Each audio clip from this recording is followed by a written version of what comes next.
So with our knee dominant patterns, we're talking about things like squats and lunges, things where the knee goes through a bigger change in angle, whereas the hip dominant, hip driving patterns, the hip went through more of an angular change. So we're going to start with a goblet squat, and it's a little bit trickier doing it with a band versus a dumbbell or a kettlebell. So if you have something like a dumbbell or a kettlebell, you're going to hold it in the same position, or we're going to take our bands and you can choose to go under 1 foot, 2 feet. 2 will give you a more symmetrical line of resistance, but obviously it's going to put a lot more stretch on the band. So what I'm going to do is come up just below my chin.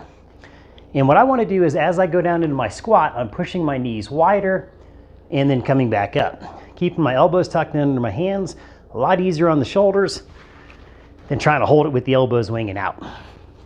And you always have the option of adjusting your tension so it's a little bit easier for you.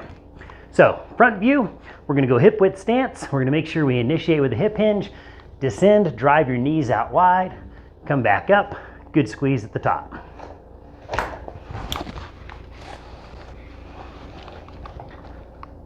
Hip hinge, down into the squat, back up, good squeeze through your glutes. Make sure you're driving your knees wide the whole time. And we're going to make sure we don't do things like rounding the back. Good cue. If you pull all 10 toes up, it's going to facilitate a better hip hinge, get you down into a better position, back up. Your squat mechanics is going to be much cleaner.